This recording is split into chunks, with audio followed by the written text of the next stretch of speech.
What is up, everyone? This is Noelle Foley, and you are listening to Pro Wrestling Proverbs. Oh, yeah. Have a nice day.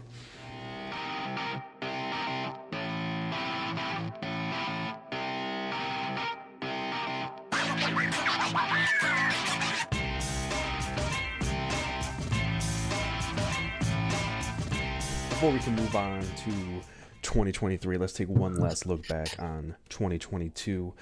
Logan and I released a quite controversial, I would say, for the reasons I didn't really expect, actually, a top 25 of 2022, 25 of our favorite wrestlers who we thought had great years. And there's some notable wrestlers left off, and I think we left them off for pretty understandable reasons. Let's just get it out of the way first. We left off the great Kenny Omega. He was one of them that got left off. And he really didn't do... I mean, he was hurt or out for the majority of the year. And when he was back, he was only doing trios matches against Pac and Ray Phoenix and Penta, which they were Death Triangle. They were great matches,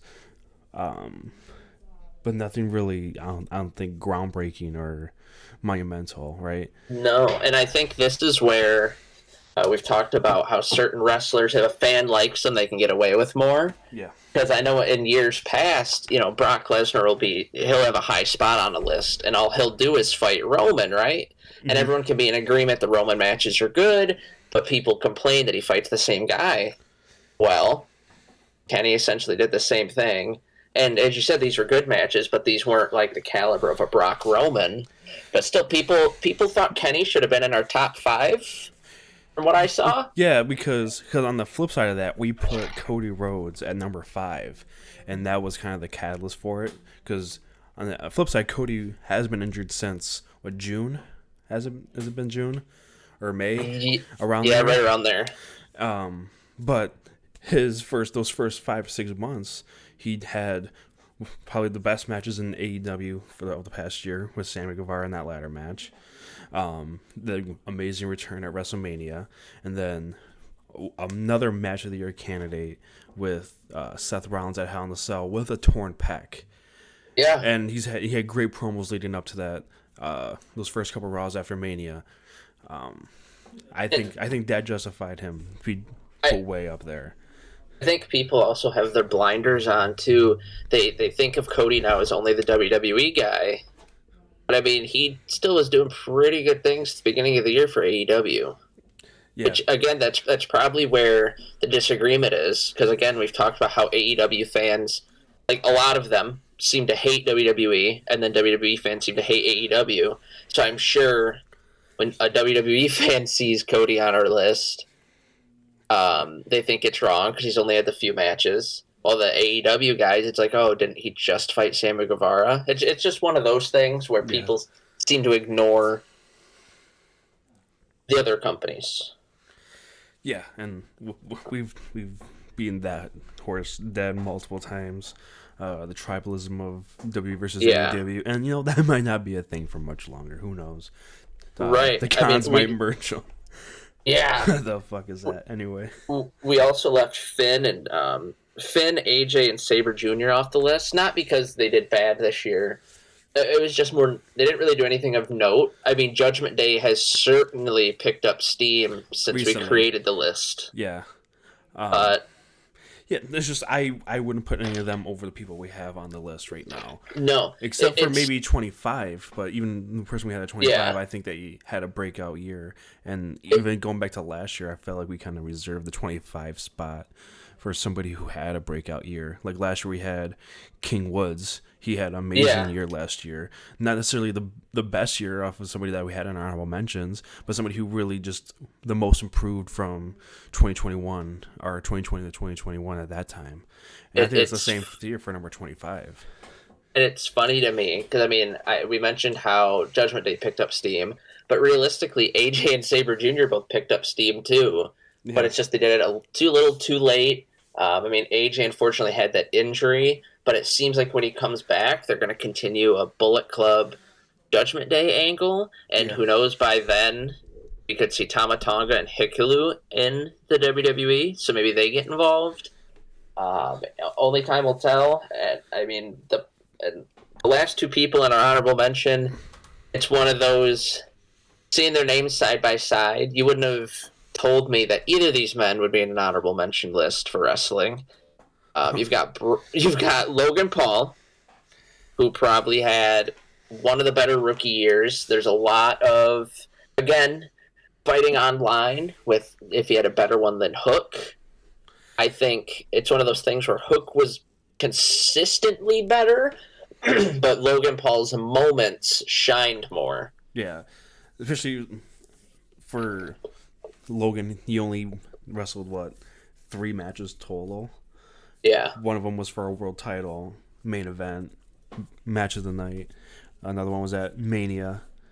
Another one was at SummerSlam, and they were both of those matches were good too. Well, Hook, I don't think Hook has had a great match, I would say.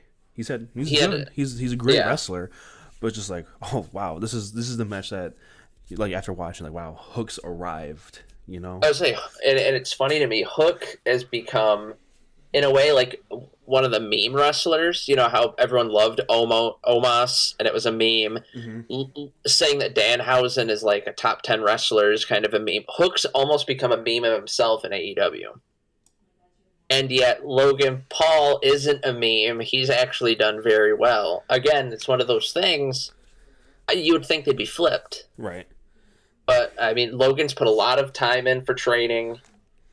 Even it seems, I've seen in recent interviews of his, he's kind of talked himself down from what he did on YouTube previously.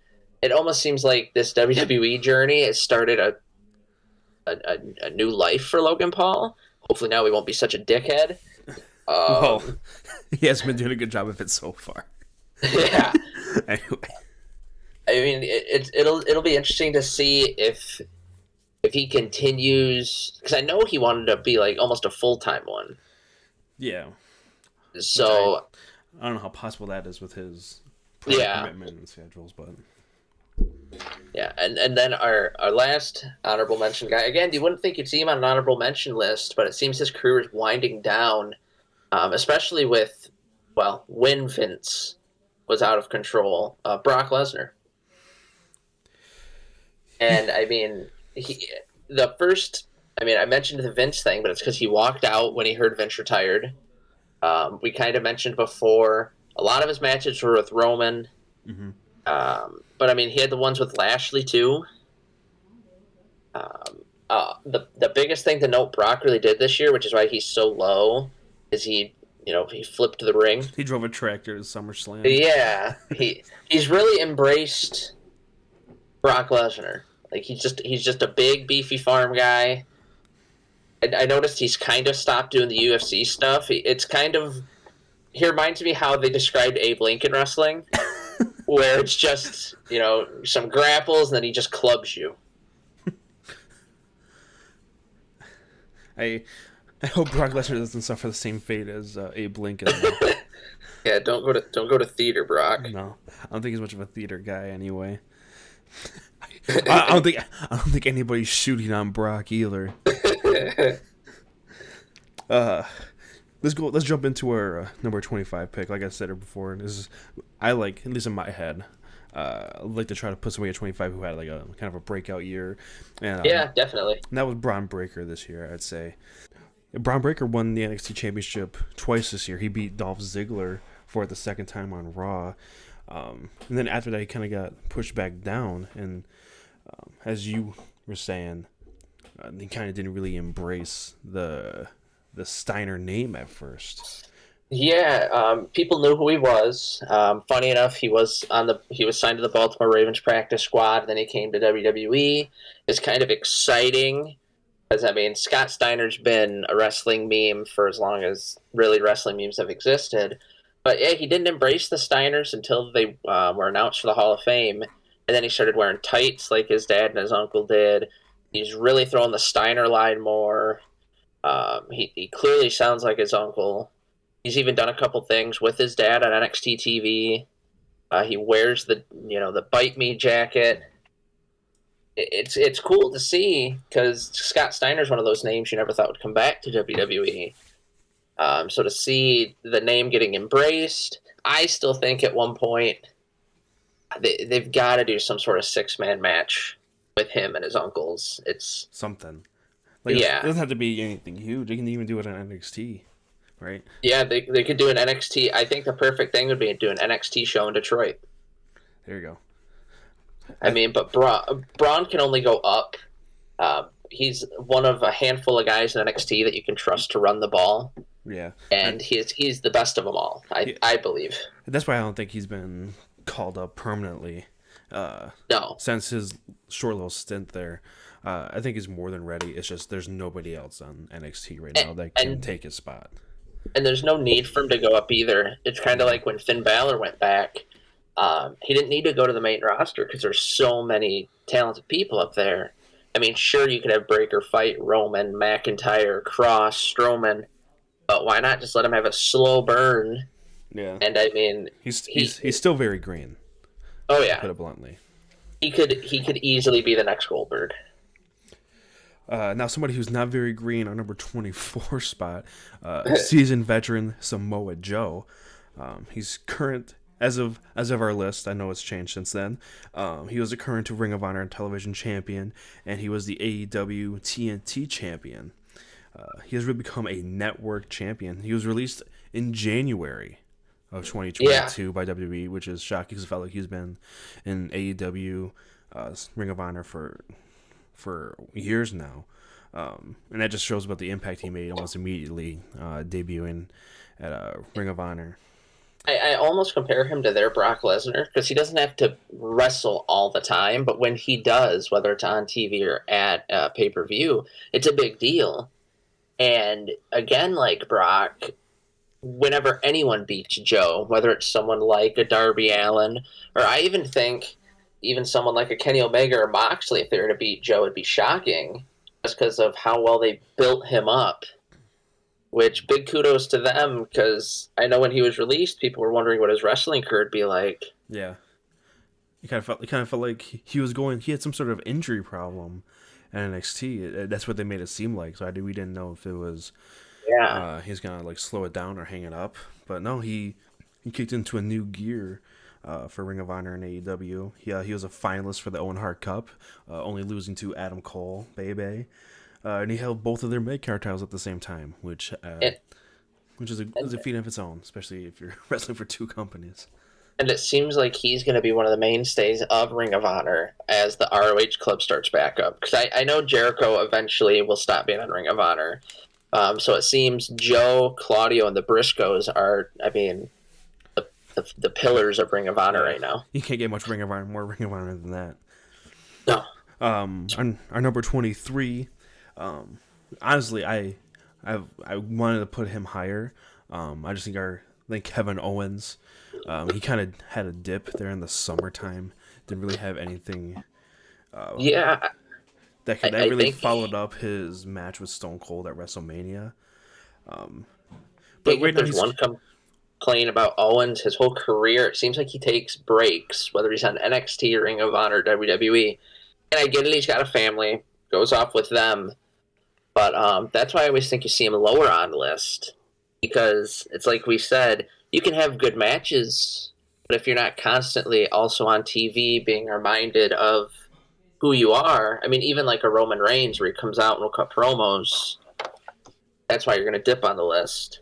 But I mean, essentially, and I know some people are going to hate this, but starting the year feuding with Austin, I know it wasn't exactly January, but to start the year like that and have Austin's comeback match, yeah, I don't know how you can get better than that, except for the fact that the end of the year he's been feuding with Roman. The best storyline in wrestling right now with him, Roman, and Sammy, and the rest of the Bloodline. And I will make a prediction that he'll probably be the one that moves up the list the most at the end of 2023. I certainly think so. If everything goes according to plan, him and Sammy together will be up there. And I think this feud will propel them into that top spot. Moving on to somebody surprising entrance to this list, judging where he was last year, and that's a Speedball Mike Bailey. Yeah, he's probably the least known to common fans on our list, but he's been on the indie scene for a long time. He is one of the top X Division stars in Impact Wrestling right now, if not ever. A cool fact that I found out was that he's the first ever LGBTQ champion in Impact Wrestling history. So, I mean, good for that. Good for being progressive speedball. Um, I think at this point, you've got Josh Alexander, who we'll talk about later, in the heavyweight division. You've got the Motor City Machine Guns in the tag division. You've got Speedball Bailey in the X division. As long as you have good challengers for them, Impact is set up to be that good, third or fourth wrestling promotion in America. And while we're talking about Impact, let's talk about another one of their pillars, one of their pillar wrestlers of Impact, and that's our number 21 wrestler, and that was Moose. Yeah. You compared him to McIntyre and Reigns, Moxley and Jericho, to like their respective companies. Yep. What has Moose meant to Impact this year? I mean, not only this year, but in years previously. I mean, Moose's impact has been felt all the way back when Ethan Carter III first got released from WWE. Moose, if you remember, was one of them that NXT tried to get when they were signing everybody. And I think he's one of the few who made the right decision by not going, because he's been a mainstay in Impact, whether it's for the heavyweight title, the digital championship. He brought back the old TNA title and had a good little run with that. Yeah, I remember that. I mean, Moose is just one of those characters. I don't think he needs WWE at this point. Now, I do think that if and when he eventually does move over there, it's going to be good for both of them as well. Just, he's so charismatic. He's got the look. I mean, if you haven't seen a Moose match, definitely go find one. Whether it's him in Ring of Honor when he first started, or now in Impact when he is just one of the best in the industry right now.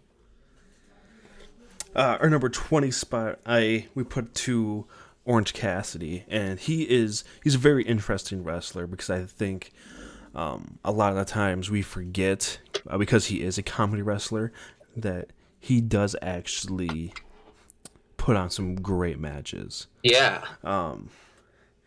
After he returned from injury in June of this year. He had probably the match of the night at AEW's New Japan Pro Wrestling's Forbidden Door against Will Ospreay for the IWGP United States Championship.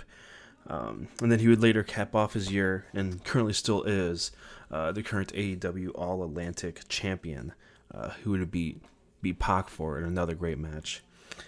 I think the match with Ospreay really does show how well Orange Cassidy is, because I know people say Ospreay is one of those that can carry people, but I think if you watch wrestling enough, you can see when both are good, yeah, or when only one is doing it. Like, I think of the Shawn and Ric Flair match. I mean, it's a great match, but Shawn Michaels does 90% of the heavy lifting. Right. In the Cassidy-Ospreay match, you can tell that it's both 50-50, and it's even better because he still gets some of the comedy spots in there, and he gets to do it with, again, one of the top in the world right now. Our number 19 spot went to a guy that will never have to be carried through a match. No. Gunther. Yeah. Remember when his name change was supposed to bury him, and he was never going to be seen from again? Yeah, that's just... People just overreacted. It's a name. Like, you get over it. Yeah, I mean, I think he's made the Intercontinental title feel the most important that it has in years. Yeah, in a long time, for sure. I mean, and at this point, with that new title design, whenever you see a championship, there's that one name that jumps out to you. And I think with this design right now, he's who I'm thinking of. Yeah, definitely. I think what really set him apart this year was his feud with Sheamus and the rest of the Brawling Brutes there. I was at the taping where they had the standoff, And there's just something about it. I wouldn't have guessed that a Sheamus and Gunther feud would get the crowd that electric. But I mean, the side players are having a good role, and just these two, Sheamus says it's just banger after banger. And then the rumor is that he's going to face Brock at Mania. And I know that Brock's wanted to kind of move down for a while, not be in the heavyweight title scene, kind of, as surprising as it sounds, fight, newer talent, potentially put him over. There's a chance that Gunther's the first one because I don't see Brock caring about holding the Intercontinental title. Right. If Gunther can somehow beat Brock at Mania, that'd be something. I mean, at that point, you've got Roman, McIntyre, Rollins, and Gunther, who have all beaten Lesnar, and it adds legitimacy to that main event division. For sure. Number 18, we had Claudio. Yeah. He started this year. He left WWE, the company he was with for 11 years. He made his way to AEW to debut against Zack Sabre Jr. as Bryan Danielson's surprise replacement, I should say. Yeah. He became a member of the Blackpool Combat Club, and he was at the Blood and Guts match when I was at. I would say Claudio is. When you think of Ring of Honor, you might not necessarily think him, but his style is what Ring of Honor was built on. And I love to see him with the Ring of Honor title. For years, everyone in WWE said he didn't have it. I think he's come out on his own here in AEW. I think it's because he's got to be Claudio. He didn't have to be Cesaro, a character. He just got to be himself. Yeah. And he's a fun guy. We saw him at a panel at StarCast. Had a lot of charisma. He was enjoying the interview. He's even got an Instagram page for his lattes and his coffee. He's not just a boring fighter. He's got a fun little personality. And you can see that on The Party, which, I mean, The Party kind of got split up. The Blackpool Combat Club kind of got split up. Maybe he just needs to not have friends for a while. Yeah, he needs to go be Ring of Honor champion and beat the shit out of people. That's all he's got to do, and he'll move up a lot next year. Now, this next guy was the first one that there was a little controversy with, that we had him so low. But that was Will Ospreay. Yeah. But I mean, it's hard, which is why I think PWI does such a long list, because condensing it down to 25. When you see that someone's 17th out of 25, you think that's pretty low. But you figure there's WWE, New Japan, AAA, CMLL, AEW, NWA, Impact, Ring of Honor. There's so many promotions that not everyone can be in the top 10. Not everyone can be the best. But I think this guy, whenever we're done with this podcast, whenever we're done doing top 25 list, he is going to be the one that is on the list the most. Yeah. It's well-deserved, too. And, like I said, this is our top 25. This is our personal opinions. Yeah. Like, while most people would probably slide Will Ospreay in ahead of probably most of the next couple of guys we have coming up. I mean, it's easy to do a list and just go, Roman, Moxley, Tanahashi, Ospreay, Sabre, but I mean, who had the most 5-star matches this year? Yeah, that's boring. Now I will say I do want Ospreay to appear in an American promotion at one point, but more long term than he did in AEW. But I think with what he's doing in Japan, it'll take a lot for him to give that up. Speaking of somebody coming from New Japan that could possibly be heading over to the States here real soon, that is Jay White, the Switchblade of the Bullet Club. Another great memorable year. He appeared for New Japan, Impact, and AEW this year. I still think out of everyone in the wrestling world, Jay White had the hardest act to follow. You figure the Bullet Club started, then they went to AJ Styles, or then they went to Finn Balor, Devitt. Then they went to AJ Styles, Then they went to Kenny Omega, and now you got Jay White. I mean, nothing against Jay White, but that's 3 of highly regarded wrestlers. Yeah, 3 of the best wrestlers to ever do it. And he's And held his own. He's held his own. Yeah. He's definitely up there now, for sure.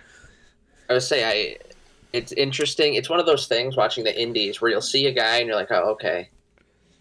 He's one of them that comes to my mind where I saw him like, he's not bad. He'll be a good role player. And again, he's one of the top guys in Japan. There's rumors circulating that AEW and WWE are interested in him. So, I mean, maybe he's another one that joins that potential Balor-AJ Bullet Club fight in WWE. Yes, I guess we'll see come late January here with a countdown clock where he might end up. From one of the greatest of this generation to one of the greatest of all time, in my opinion. Yeah, number 15, Chris Jericho. Again, he seems to be getting better with age. He just seems to know when to reinvent himself when his act is getting stale. And that's what he did this year by forming the Jericho Appreciation Society, doing the sports entertainer thing in AEW, working the sweaty marks in the crowd who just hate WWE and the word sports entertainers, and making being a sports entertainer the biggest heel in a pro wrestling company, you know? Yeah. And I think I said it best. At this point, I compare him to Andre Taker Funk. I mean, as you said, he knows when to reinvent himself. Andre constantly evolved. Taker clearly evolved. And Terry Funk went from amateur wrestling in the NWA to being a brawler in WCW to doing death matches with ECW. And I mean, Jericho's essentially done the same. He's ran the gauntlet. He's been cruiserweight. He's been mid-card. He's been tag team. He's done the sports entertainment here. He's done pro wrestling. I think the fact that he won the Ring of Honor title as well. That was awesome. I enjoyed that. Yeah, and a lot of fans hate, he's not what, Ring of Honor is about. But I mean, if Ring of Honor was created in the ashes of ECW, and ECW was trying to become technical and high-flying, Jericho clearly helped invent and redefine the style. So I honestly think Chris Jericho is Ring of Honor. And, I mean, going from you said it, one of the greatest of all times, constantly reinventing, to just a psychopath. A Scottish psychopath. We've got Drew McIntyre here. And I mean, I can't give him enough credit for carrying WWE through the pandemic era. It's shitty that he had his coming out moment in front of no fans. And I don't think he'll ever get enough credit for that. In a time where the top stars in the company left, Roman wasn't there, Cena wasn't there, Lesnar was barely there. He stepped up and carried the show week to week as the guy. In front of no fans, no reaction, and he knocked it out of the park. And the thing is, he does whatever's needed. I mean, he is 100% a main event contender. He's been in mid card. He's been teaming with the Brawling Brutes. He does whatever's needed, and he can have matches with anyone, all the way from Mysterio to Strowman, and he's just improved. And it's funny that he was introduced as the Chosen One, because I think all those attributes fit a Chosen One. I mean, just think of the possibilities for McIntyre matches. I mean, hopefully this Cross thing will be over with.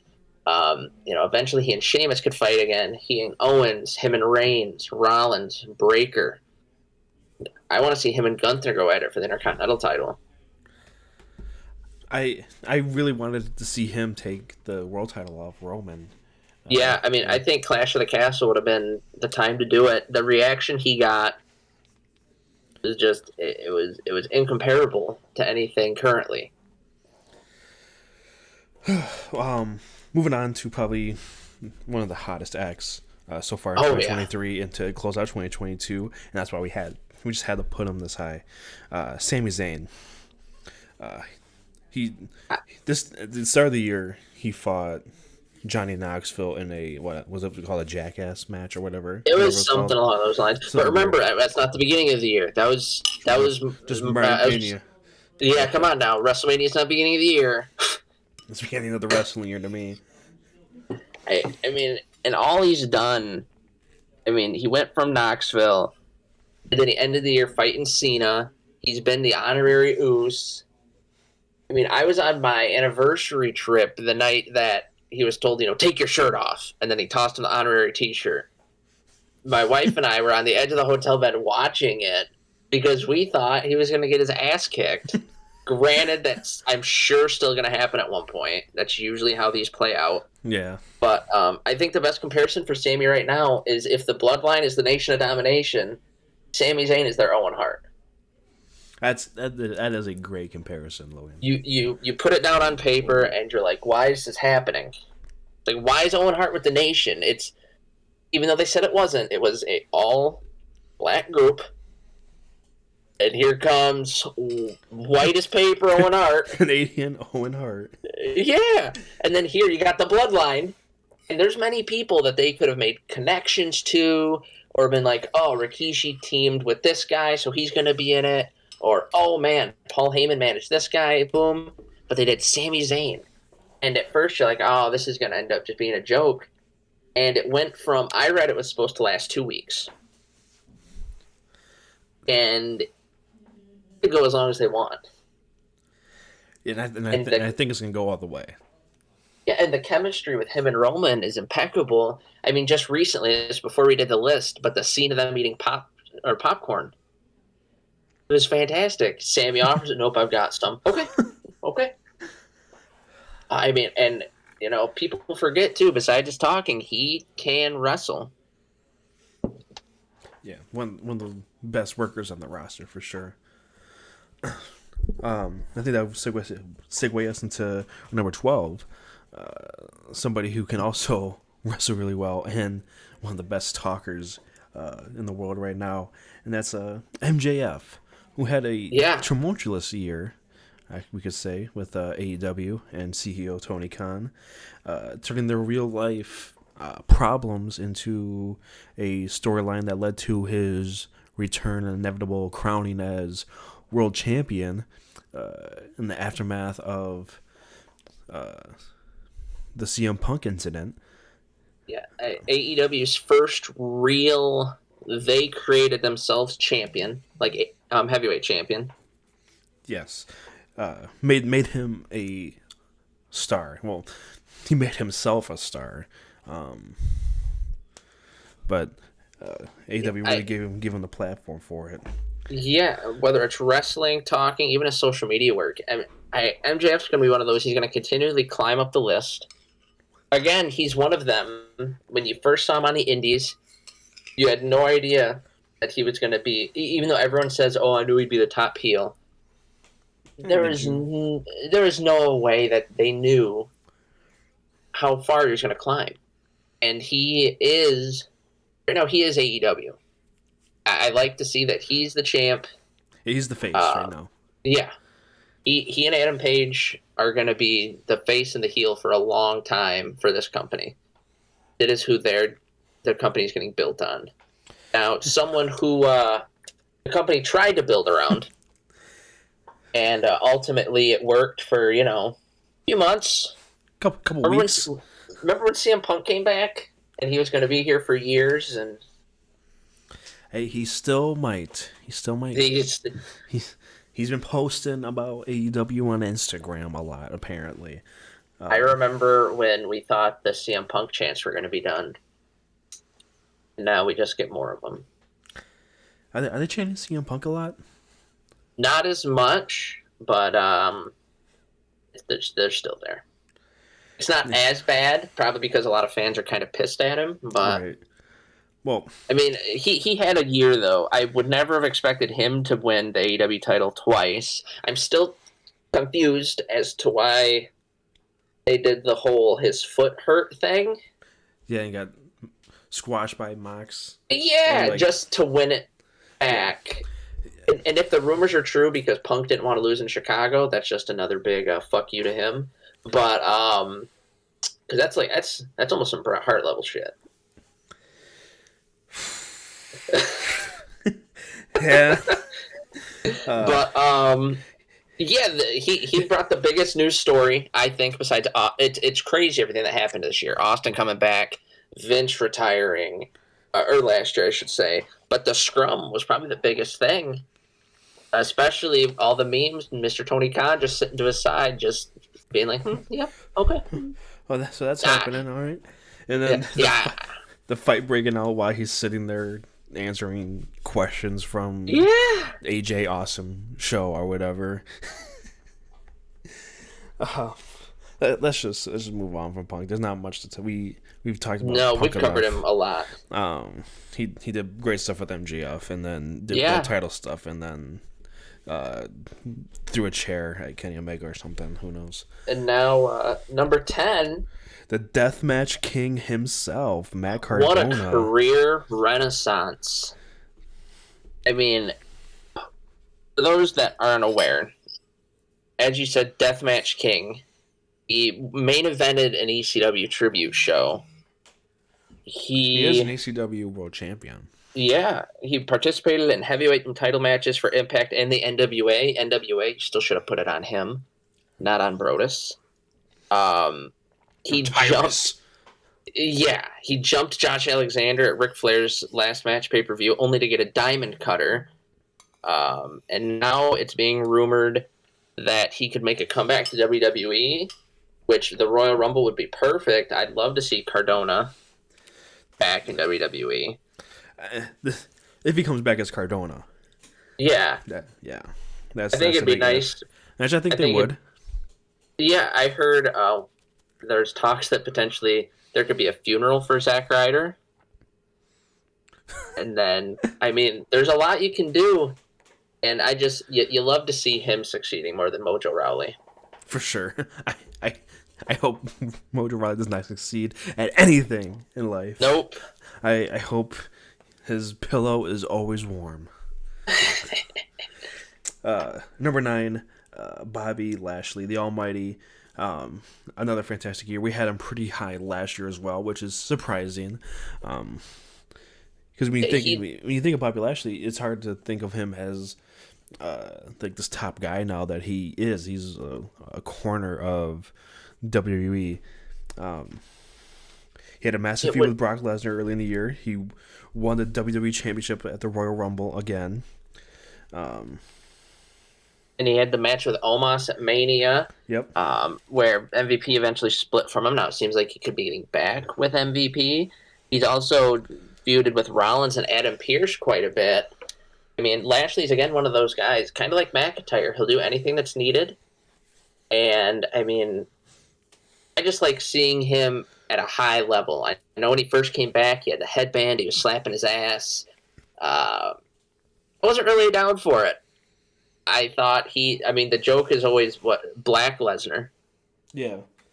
And I wanted him to do that. I wanted him to go out there and just kick people's ass, spear them, hit them with a Dominator. And now he's starting to do that. And I've always supported Lashley. And I think WWE is the right spot for him. They know what to do with or without Vince McMahon. They know what to do with big, beefy guys. Hey, our number 8 spot is not very big or beefy. No. But he does have cowboy shit. Yeah, and cowboy shit is being in our top 10. Number 8, Adam Page. I think the top 10 is deserved more because of how he kind of started the whole CM Punk thing. Yeah, he shot from the hip right on live television. Yeah, right, and it's funny. I remember we talked about it, and I'm like, you can see that Punk's mad, and we're like, he can't be that mad though, right? He probably just caught him off guard, and now here we are. Adam Page is still in AEW. CM Punk's not. We don't know. We do not know. Anything could happen. Yeah. Adam Page, another great year. AEW World Champion, held for just under 200 days. one of the Pretty longest good. reigning AEW champions of the year. Only dropping it, as we said, to CM Punk at Double or Nothing. He had a great match in the main event of Forbidden Door. He had an injury during that match. Not during that match, but he had in a match against Moxley, which would lead to his return now in this current feud, which is shaping up to be one of the top feuds of AEW to start off this new year. And Yeah. I'm almost confident Adam Page will again be in our top 10 next year, as will probably be our number 7 pick because he seems to keep getting better. That's Josh Alexander. Yeah, he and Moose are the faces of Impact right now. Alexander is definitely the face because he has done it all. X Division champion, tag team champion, multiple heavyweight champions. As I said in our blurb about him, how Styles and Jarrett are associated with the first era of TNA, Angle's associated with the second, as well as Joe. Alexander's got to be a representative of this third one. He's came in, and all he's done is kicked ass. Plus, he's gotten Shamrock and Kurt Angle to back him up using the ankle lock. I mean, there's not much more to say about the walking weapon. Eventually, he could show up in WWE or AEW. I'd like for him to get a little more time under his belt and kind of really make his name an impact. Right. But he's not going to need training wherever he goes. No.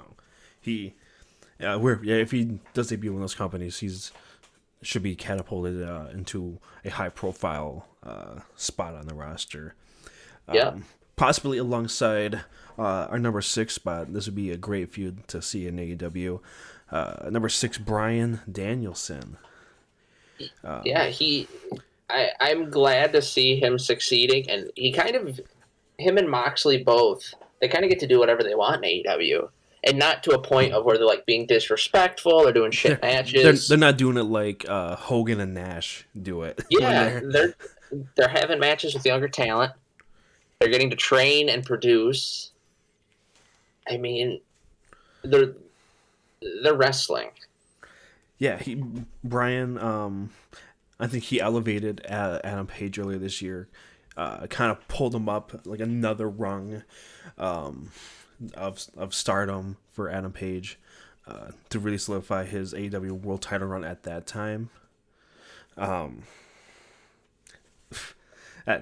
Logan just messaged me. No Wardlow on the list. Whoops. Who gives a fuck about Wardlow? He dropped the ball. Fuck him. If we can't remember you to put you on the list, you don't deserve to be on the list. No. And go back to Danielson. With Regal leaving, I think he's going to take kind of the Regal role, kind of the father of the group. And I'm curious to see if he stays with AEW or if he goes to Ring of Honor when it's on Honor Club. I think Danielson could be one. Could go over to Ring of Honor, be a producer, be a commentator, and be a wrestler. Yeah, I think he's going to be like that guy in Ring of Honor. He's not necessarily gonna be the world champion for 3 years straight. No, but he's gonna be the guy that the up and comer beats to go become world champion, and they're gonna put on a great match at whatever pay-per-view they're gonna be doing. I know our number 5 pick is definitely going to be somebody who I'm expecting here in 2023 to be on top of the mountain in WWE. Somebody who could potentially knock off Roman this year at Mania or sometime soon finally achieve his dream, his father's dream. And that is the American Nightmare, Cody Rhodes, coming in number 5. Like we said at the beginning of the podcast, we kind of talked about it through it already. Kind of controversial due to his injuries. But he had a phenomenal year so far. Did we rate him kind of high? Possibly. But I when we're making this list, I thought it was justified. I thought he had bigger moments than everybody below him. Yeah, I think the rest of this list was hard for us. But the top 5, when you think of wrestling this year, these are the 5. Cody probably would have been higher had he not been injured. Yeah. But, I mean, what matches he had, he dominated in. And I'd love to see the big rumor for this year is if he beats Roman, he's bringing back the big gold belt that his dad helped define. So it'd just be one more notch. He's already won the NWA title. Why not the big gold as well? our number 4 is somebody that was partnered with Cody earlier in this year, and that's Seth Rollins. He is one of the flag bearers of WWE this year. Consistently putting on great matches with everybody from Roman to Cody, like we said, Matt Riddle, and a Bobby Lashley. And Rollins and Cody Rhodes would also become the first WWE wrestler, or they would have the first non-NXT 5-star match rating from Dave Meltzer since 2011. If you care about that stuff. If you care about that stuff. I just thought that was interesting, as you know, WWE, like, when their matches are getting rated, it always seems to be kind of put in this extra layer of scrutiny, right? So you kind of see them break through that layer and get the recognition they deserve for that match. I think hell would have froze over if they did not get a 5-star match. He also became the second WWE wrestler to become a 2-time Grand Slam champion this year as well. Seth Rollins and The Miz. I mean, 2 very different styles, but 2 very accomplished wrestlers. Yes, and speaking of accomplished wrestlers, one of the most accomplished wrestlers in Japan and possibly all time as well, that is Okada. Yeah, I didn't put a lot in his blurb. I mean, it's like I said, he's just one of those. He's just Okada. Like that's like, if you know anything about wrestling outside of the United States, it's Okada. You've seen highlights of his matches. Even if you don't think you have. The biggest Japan native wrestling star on the planet. I mean, as of right now, an iconic theme that will make any arena in the United States pop if they hear it. He's up there with Muda and Liger when it comes to notoriety in Japan over here in the States. So I mean, again, him and Ospreay, they're just going to keep climbing our list. They're going to be on it all the time. Yeah, I think Okada has a permanent residence in our top 25 for the foreseeable future, for sure. And now 1 and 2 are both, I would say, they're the GOATs of each of their companies. For sure. They didn't have to wrestle every match of the year, but when they did, I mean, people's eyes were glued to the television set. And Logan, I have a hot take here. Yeah. So last year, our number 1 and number 2 was Roman Reigns and Kenny Omega. Okay. Right. Very deservingly so for both of them. And this year, our number 2 spot goes to Moxley, which would leave our number 1 spot to be the head of the table, Roman Reigns. Yeah. I would say this year, the difference between number 1 and number 2 is significantly closer than it was last year between Kenny and Reigns, which was hard to tell, especially last year. Kenny being the belt collector last year, putting in all these great matches in AEW, being the face of wrestling outside of WWE. But Mox was just the fucking MVP, canceling planned vacations in times of crisis. Every match he was in felt important. He was the biggest star in AEW this year. And that is surprising to say with a company with people with Bryan Danielson, CM Punk, Young Bucks, Kenny Omega, and he was the biggest star. It's because when Danielson was injured, Mox would come in and have matches. He'd be a replacement. Mm-hmm. When the scrum happened, he'd take over for him. He's just always there. And this is going to be a bad comparison at first. Remember Shawn Michaels in the 90s? Yeah. That's Moxley now. He can be tossed into anything. Michaels feuded with goddamn Doink, all right?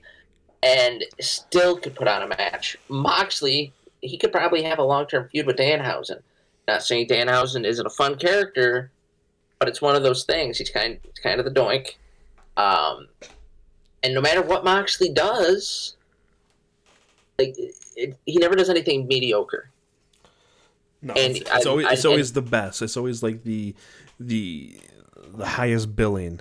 And I love that, even though, because the rumor was, AEW didn't want him to drop the title to Nick Gage, the GCW title, and Moxley essentially told them to go fuck themselves, and he went and did it because it was his commitment.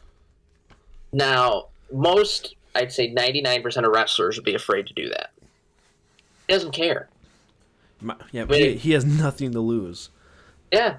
I mean, what's going to happen? Ooh, he's going to have to retire all his money because you know he doesn't spend a lot of it. He's got his wife and kid at home. He's had a multi-year career where he's been at the top for, I'd say, most of it. Yeah, so at this point, like I said, he and Danielson, they're just doing what they want to do. And speaking of being able to do whatever you want to do, number one was Roman, as we said. Yeah, everyone hated this. I think it's just one of those things where if somebody's been on top for so long, fans start to get soured on it. Which I like that it took Bruno like 10 to 15 years for people to sour. It took Hogan probably 20. Austin never reached that point because of injuries, unfortunately. It took Cena about 10 to 15. Roman's getting like 5 years to truly be on top. And they hate it. And I know what everyone's going to say, well, the Shield's been dominant. They just had their 10th anniversary. Yeah, but Roman had to scratch and claw for the first half because he wasn't a defined name like Tyler Black and Jon Moxley. And he had to learn to wrestle. He had to learn for the promos. He had to get over on Cena, get over on Brock. Now he's finally there. I don't like this. Why isn't he defending the title every pay-per-view? Why isn't he defending it every SmackDown? Because then when he finally does have a big match or big moment, you're going to already see it. And I can't think, I could be wrong. I can't think of one bad match he had this year. Main event championship match, not just throwaway matches on Raw or SmackDown or whatever. Well, even those throwaway ones were so good. Yeah. Like everyone talks, oh my God, John Cena couldn't do a real match because of Hollywood. It was still good. No, of course you're not going to get a 30-minute match out of them. And yeah, if people haven't figured it out, it's that way Cena could fight once this year to keep his record going. Yeah. But they're still good. Yeah, they built up the anticipation of Cena getting into the ring. And when he did, it shows that he is... I think Michael Cole even said it, Cena's the greatest of all time. And of course, he would end the match immediately. And whether it's Rock, whether it's Cody, whether it's, Tama Tonga, because he's technically, a cousin because Haku and Rikishi, whether it's McIntyre, whoever beats Roman, it's going to be such an explosion. It's like when Hogan lost to Luger and Goldberg when he was NWO. Or it's like when Austin finally beat Michaels. There's going to be such a pop. Right. We're not going to know what to do with ourselves. And, I mean, hopefully the rumors are true and it's Rock at Mania. Rock loses to him and and Roman eventually loses to Cody at SummerSlam. Because SummerSlam's supposed to be in Detroit. Oh, I think... And if Roman keeps the title through Mania, I'm for sure going to SummerSlam. Because I want to be there when he eventually drops it. I think your hosts here at Proverbs might have to make a shorter drive than most of our trips. Yeah. Down to a good old... Where would it be at? Ford Field? Comerica? Down there somewhere. Not a clue. Down there somewhere. But I think the biggest question, I think, to tie this all together, what are the chances Roman three-peats for our number one spot time next year? For all the AEW fans out there, I sure hope he doesn't, because our comments are going to be filled with a lot of... People were asking why we had Roman higher than Kenny Omega. Like, I want you, as the people who said that, to go back and just think about the year. And then re-ask the question and realize how dumb you sound. Hey, I can tell you now, AEW fan typing away in our Facebook comment section, Kenny Omega will probably be in our top 10 next year. Yeah. He'll be in our top 10. Based on the 2 matches he had already this year. But you know what he won't be? Head of the table.